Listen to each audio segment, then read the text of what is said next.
बिस्मिल्लाहिर्रहमानिर्रहीम। अस्सलाम वालेकुम। कैसे हैं आप सब? उम्मीद करती हूँ आप लोग बिल्कुल ठीक होंगे, खुश होंगे और खैरियत से होंगे। आज मैं आपके साथ एक बहुत ही अच्छा वाक़या शेयर करने जा रही हूँ जो कि एक बाप और एक बेटी की गुफ्तगू है। आप जब इसे पूरा देखेंगे तो आपको ये बहुत ज़्यादा पसंद आएगा और मेरी आपसे यही गुजारिश है कि आप इसको कंप्लीट देखिएगा ताकि आपको इस बात की ज़रूर समझ आ जाए कि ज़िंदगी में ऐसे भी होता है। बाज़ चीज़ें ऐसी होती हैं कि हमें वो समझ में नहीं आती। कोई कह देना कि इस तरह से होता है तो हम उसको बिल्कुल भी नहीं समझते। हमें लगता है कि ये क्या कह रहा है, हमें ऐसा तो बिल्कुल भी नहीं होता। लेकिन वही चीज़ जब हमारे अपने साथ होती है तब हमें एहसास होता है कि हाँ, ये बात सही है, इस तरह से भी होता है। तो इस वाक़ये को सुन के आपको इस बात का एहसास होगा कि आप भी ज़िंदगी में यही गलती किए जा रहे हैं। इसके बाद से इंशाअल्लाह आपके ज़हन में ये बात ज़रूर आएगी कि आपको भी लोगों को माफ़ कर देना चाहिए, ऐसे माफ़ करना चाहिए जैसे अल्लाह ताला माफ़ करते हैं। तो चलें, हमारा जो आज का वाक़या है उसको स्टार्ट करते हैं। उम्मीद करती हूँ आपको ये बहुत ज़्यादा पसंद आएगा। कल रात जब मैं छत पे चादर बिछाकर सोने की तैयारी कर रहा था तभी मेरी 6 साला बेटी बड़ी आहिस्तगी से चलती हुई मेरे करीब आई और मुझसे लिपट गई। अपने नन्हे से सर को मेरे सीने पे रखा और हाथों को शिकंजे मेरे जिस्म के गिर्द खिसकने लगे। मैंने पूछा, बेटा क्या बात है, क्या नींद नहीं आ रही आपको? उसने जवाब दिया कि नहीं बाबा, आपसे एक बात पूछनी है। मैंने कहा कि पूछो बेटा, क्या बात है? वो आसमान की तरफ इशारा करके पूछने लगी, कहने लगी कि बाबा, ये आसमान में क्या चीज़ चमकती है? मैंने कहा कि बेटा ये सितारे हैं। तब उसने दूसरा सवाल पूछा, बाबा क्या ये हमारे घर से बड़े हैं या छोटे हैं?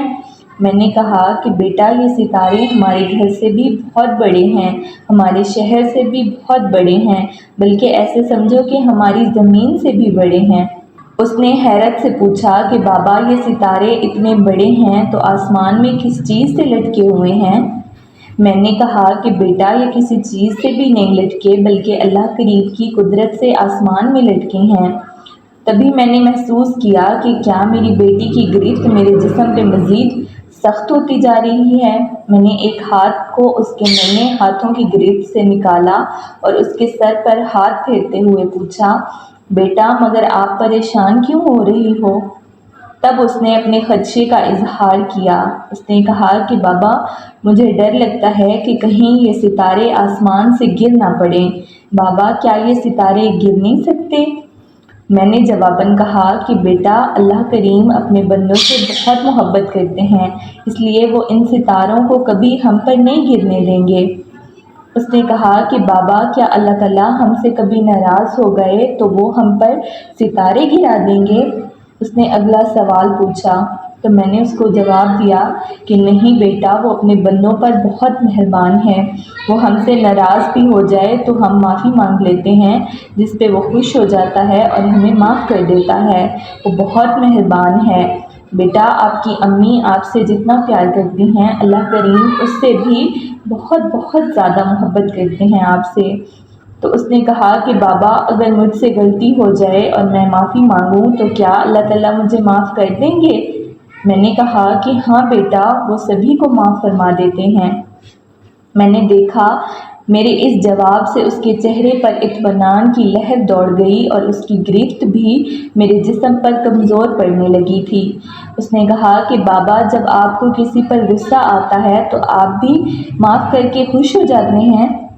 मैंने उसकी जानिब देखा और सोचा ये आज मुझसे कैसे सवाल कर रही है, लगता है जैसे मेरा टेस्ट ले रही हो।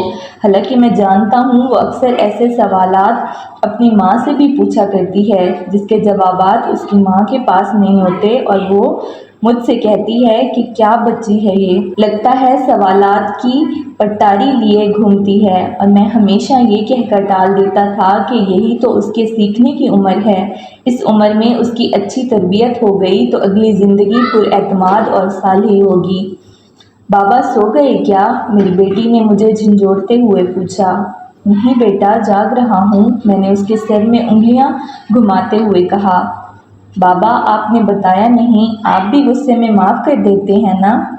نہیں بیٹا، میں اتنی جلدی معاف نہیں کر پاتا کیونکہ میں بہت گنہگار انسان ہوں، خود کو سمجھانے میں وقت لگ جاتا ہے۔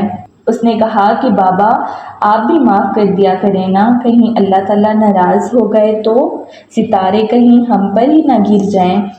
ہاں بیٹا، آئندہ ضرور کوشش کروں گا۔ میرے اس جواب کے بعد اس نے اطمینان سے آنکھیں موند لیں، جیسے کوئی اہم پیغام یا امانت دے کر کوئی قاصد، کوئی امانت دار کسی بوجھ کے فکر سے آزاد ہو جاتا ہے۔ امید کرتی ہوں کہ آپ کو یہ واقعہ پسند آیا ہوگا۔ اگر ایسا ہی ہو تو آپ نے میرے چینل کو لازمی طور پہ سبسکرائب کر لینا ہے، اور اگر آپ کو یہ ویڈیو اچھی لگی ہو تو آپ نے کمنٹس میں اپنی رائے کا اظہار ضرور کرنا ہے۔ انشاءاللہ پھر ملیں گے ایک نئی سٹوری کے ساتھ، ایک نئی کہانی کے ساتھ، ایک نئی ٹاپک کے ساتھ، ایک نئی واقعے کے ساتھ، ایک بہت اچھی بات کے ساتھ، ایک بہت اچھی سوچ کے ساتھ۔ تب تک آپ لوگوں نے اپنا بہت زیادہ خیال رکھنا ہے اور مجھے اپنی دعاؤں میں یاد رکھنا ہے۔ انشاءاللہ پھر ملیں گے۔ اللہ حافظ۔